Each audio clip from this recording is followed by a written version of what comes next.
മാവാം ദൈവമേ വരണേ. പിതാവിൻ്റെയും പുത്രൻ്റെയും പരിശുദ്ധാത്മാവിൻ്റെയും നാമത്തിൽ മാർച്ച് 25 തീയതി കർത്താവിൻ്റെ മംഗളവാർത്ത തിരുനാൾ സഭ ഇന്ന് ആഘോഷിക്കുകയാണ്. ലൂക്കായുടെ സുവിശേഷം 1 അധ്യായം 26 മുതൽ 38 വരെയുള്ള വാക്യങ്ങളാണ് നമ്മൾ ഇന്ന് ധ്യാനിക്കുന്നത്. ഗബ്രിയേൽ ദൂതൻ മറിയത്തിൻ്റെ മുൻപിൽ വന്ന് നിൽക്കുകയാണ്. സ്വർഗം മറിയത്തിൻ്റെ മുമ്പിൽ വന്ന് ഒരു അനുവാദം ചോദിക്കുവാൻ വേണ്ടി നിൽക്കുകയാണ്.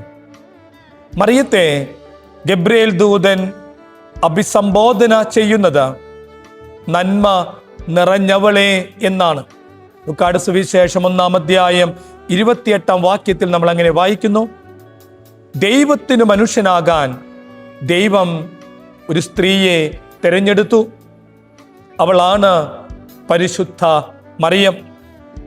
മറിയമിനി മറിയമല്ല, നന്മ നിറഞ്ഞവളാണ്, ദൈവത്തിൻ്റെ കൃപ നിറഞ്ഞവളാണ്. ഹവ്വായുടെ അനുസരണക്കേടുകൊണ്ട് അതുണ്ടാക്കിയ വലിയ ഒരു കെട്ടഴിച്ചത് മറിയത്തിൻ്റെ അനുസരണമാണെന്ന് സഭാപിതാവായ ഇരണേവൂസ് ഇങ്ങനെ പറഞ്ഞ് വെക്കുന്നുണ്ട്. വിശുദ്ധ ബൈബിളിൽ പേരെടുത്തു വിളിക്കാതെ ഒരാളെ അഭിസംബോധന ചെയ്യുന്നത് ബൈബിളിലെ ഏക സന്ദർഭമാണ് നമ്മൾ ഇന്ന് വായിച്ചു കേൾക്കുന്നത്. അത് പരിശുദ്ധ മറിയത്തെയാണ്. പേരെടുത്തു പറയാതെ, മറിയമേ എന്ന് വിളിക്കാതെ, നന്മ നിറഞ്ഞവളെ എന്ന് വിളിച്ചുകൊണ്ട്, കൃപ നിറഞ്ഞവളെ എന്ന് വിളിച്ചുകൊണ്ട് സ്വർഗം അഭിസംബോധന ചെയ്യുന്ന ഏക സംഭവമാണ് നമ്മൾ ഇന്ന് വായിച്ച കേട്ടത്. ഗബ്രിയേൽ ദൂതൻ ഈശോയുടെ ജനനവുമായി ബന്ധപ്പെട്ട അറിയിപ്പ് നൽകുന്നത് മറിയത്തോടാണ്. മറിയത്തോടാണ് അനുവാദം ചോദിക്കുന്നത്. ഔസേ പിതാവിനോടല്ല എന്ന് നമ്മൾ തിരിച്ചറിയണം. ദൂതൻ മറിയത്തിന് മുമ്പിൽ വന്ന് നിൽക്കുമ്പോൾ മറിയം ചോദിക്കുന്ന ഒരു ചോദ്യമുണ്ട്. ഇതെങ്ങനെ സംഭവിക്കും? 34 വാക്യത്തിൽ മാലാഖ പറയുന്നു: ദൈവത്തിൻ്റെ ആത്മാവ് നിന്നിലേക്ക് വരും, ദൈവത്തിന് ഒന്നും അസാധ്യമല്ല എന്ന് മാലാഖ ഇവിടെ കൂട്ടിച്ചേർക്കുന്നു.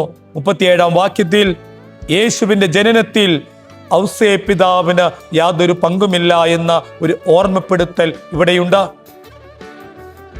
പരിശുദ്ധ മറിയത്തിൻ്റെ അനുവാദത്തിന് വേണ്ടി അനുവാദം ലഭിക്കുമ്പോൾ പരിശുദ്ധ മറിയം വലിയ, ഈ കാലഘട്ടത്തിലെ നമ്മുടെ ഭാഷയിൽ പറഞ്ഞാൽ റിസ്ക് ഏറ്റെടുക്കുകയാണ്. കാരണം ലേവ്യരുടെ പുസ്തകം 20 അധ്യായം 10 വാക്യം നമ്മൾ വായിക്കുന്നത് ഇപ്രകാരമാണ്: വിവാഹത്തിന് മുൻപ് ഭർത്താവിനാലല്ലാതെ ഒരു സ്ത്രീ ഗർഭിണിയാവുകയാണെങ്കിൽ അവളെ കല്ലെറിഞ്ഞ് കൊല്ലണമെന്ന നിയമം നിലനിൽക്കുമ്പോൾ വിവാഹ നിശ്ചയം മാത്രം ചെയ്തിരിക്കുന്ന ഒരു യഹൂദ പെൺകുട്ടിയായ പരിശുദ്ധ മറിയം മാലാഖയോട് യെസ് എന്ന് പറയുമ്പോൾ, അതേ എന്ന് പറയുമ്പോൾ ദൈവത്തിൽ അത്രമാത്രം പരിശുദ്ധ അമ്മ വിശ്വസിക്കുന്നുണ്ട്. ദൈവത്തിൽ അത്രമാത്രം പ്രത്യാശ പരിശുദ്ധ അമ്മ വെക്കുന്നുണ്ട്. ഇന്നത്തെ സുവിശേഷത്തിൽ നമ്മൾ കാണുന്ന രക്ഷകന്റെ ജനനവുമായി ബന്ധപ്പെട്ട ഈ ഒരു അറിയിപ്പ് ലഭിക്കുമ്പോൾ അതിന് ചില പ്രത്യേകതകളൊക്കെയുണ്ട്. ഒന്നാമത്തെ പ്രത്യേകത എന്ന് പറയുന്നത് ഗലീലി പ്രദേശത്ത് വെച്ചാണ് ഇത് സംഭവിക്കുന്നത്. വാഗ്ദത്ത ദേശമായ യൂദയായിൽ വെച്ചല്ല എന്നുള്ളത് നമ്മൾ ശ്രദ്ധിക്കണം. ഗലീലി യഹൂദരേക്കാൾ കൂടുതലായിട്ട് വിജാതിയർ താമസിക്കുന്ന ഇടമാണ്. രണ്ടാമത്തെ പ്രത്യേകത എന്ന് പറയുന്നത് നസ്രത്തിൽ വെച്ചാണ് ഇത് സംഭവിക്കുന്നത്, ജെറുസലേമിൽ വച്ചല്ല. നസ്രത്ത് ഒരു വെറുക്കപ്പെട്ട പട്ടണമായിട്ടാണ് കരുതപ്പെട്ടിരുന്നത്. യോഹന്നാന്റെ സുവിശേഷം 1 അധ്യായം 46 വാക്യത്തിൽ നമ്മൾ വായിക്കുന്നുണ്ട്, നസ്രത്തിൽ നിന്ന് എന്തെങ്കിലും നന്മ ഉണ്ടാകുമോ എന്ന് നഥാനിയേൽ ചോദിക്കുന്നത്. മൂന്നാമത്തെ പ്രത്യേകത എന്ന് പറയുന്നത്, ഈ മാലാഖ മറിയത്തോട് സംസാരിക്കുന്നത് മറിയത്തിൻ്റെ ഭവനത്തിൽ വെച്ചാണ്, ദൈവത്തിൻ്റെ ആലയത്തിൽ വെച്ചല്ല എന്നുള്ളത്.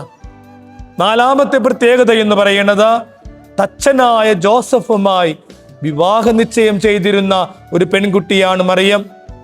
അല്ലാതെ ഒരു പുരോഹിതനായിട്ടോ ഒരു സമൂഹത്തിലെ ശ്രേഷ്ഠനായ ഒരു വ്യക്തിയായിട്ടോ അല്ല എന്ന ഒരു സത്യം നമ്മൾ തിരിച്ചറിയണം. അങ്ങനെയുള്ള ഒരു മറിയത്തിൻ്റെ അടുക്കലേക്ക് ദൈവത്തിൻ്റെ ദൂതൻ ഇറങ്ങി വന്നുകൊണ്ട് അവളുടെ സമ്മതത്തിന് വേണ്ടി കാത്തു നിൽക്കുകയാണ്. നമ്മുടെയൊക്കെ ഈ ഒരു സമൂഹത്തിൽ അമ്മയെ മോശമായി ചിത്രീകരിക്കുന്നവരുടെ കൂടെ ചേരുവാൻ തീരുമാനിക്കുന്ന നാണമില്ലാത്തവരുടെ ഒരു കാലഘട്ടത്തിലാണ് നമ്മളൊക്കെ ജീവിക്കുന്നത് എന്നൊരു ദുർവിധിയുണ്ട്.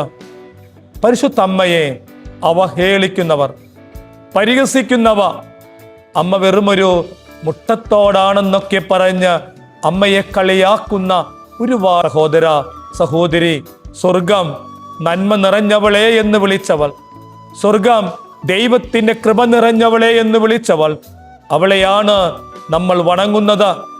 അമ്മയില്ലാത്ത ഭവനം, അമ്മയില്ലാത്ത വീട് അത് കെട്ട വീടാണെന്നും, അമ്മയില്ലാത്ത ഭവനം എന്ന് പറയുന്നത് വിളക്ക് കെട്ട പോലെ അന്ധകാരമുള്ള ഒരു ഭവനമാണെന്ന് നമുക്കറിയാമല്ലോ. നമ്മുടെ സഭയിൽ നമ്മൾ അമ്മയെ വണങ്ങുന്നു, ഈശോയുടെ അമ്മയെ നമ്മൾ വണങ്ങുന്നു, ഈശോയുടെ അമ്മയെ നമ്മൾ ബഹുമാനിക്കുന്നു. കാരണം പിതാവായ ദൈവം സ്വർഗം നന്മ നിറഞ്ഞവളെ എന്ന് വിളിച്ചവളാണ് പരിശുദ്ധ മറിയം. ദൈവത്തിന്റെ കൃപ നിറഞ്ഞവളെ എന്ന് വിളിച്ചവളാണ് പരിശുദ്ധ മറിയമെന്ന് നമുക്കറിയാം. ആ അമ്മയെ നമ്മൾ വണങ്ങുന്നു, അമ്മയെ നമ്മൾ ബഹുമാനിക്കുന്നു. ഈശോയുടെ അമ്മയെ നമ്മൾ ഇന്നേ ദിനത്തിൽ പ്രത്യേകമായി ഓർത്തുകൊണ്ട് പ്രാർത്ഥിക്കുമ്പോൾ ഈ ഭൂമിയിലെ നമ്മുടെയൊക്കെ അമ്മമാരെ നമ്മൾ ഓർക്കണം. ഈശോയുടെ അമ്മയെ ബഹുമാനിക്കുന്നത് പോലെ നമുക്ക് ജന്മം നൽകിയ നമ്മുടെ അമ്മയെ നമുക്ക് ബഹുമാനിക്കാം. കർത്താവിൻ്റെ ഈ മംഗളവാർത്ത തിരുനാൾ ആഘോഷിക്കുമ്പോൾ എൻ്റെയൊക്കെ ചെറുപ്പത്തിൽ എൻ്റെ അമ്മ പറഞ്ഞു തന്നിട്ടുള്ളൊരു കാര്യമുണ്ട്. ഇന്നേ ദിനത്തിൽ നമ്മൾ 3 കാര്യങ്ങൾ പ്രാർത്ഥിക്കണം.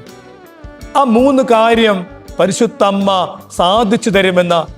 ഞാനൊക്കെ ചെറുപ്പത്തിൽ ഹോസ്റ്റലിൽ നിന്ന് പഠിക്കുമ്പോൾ മാർച്ച് മാസത്തിൽ അമ്മച്ചിയുടെ ഒരു കത്ത് വരും.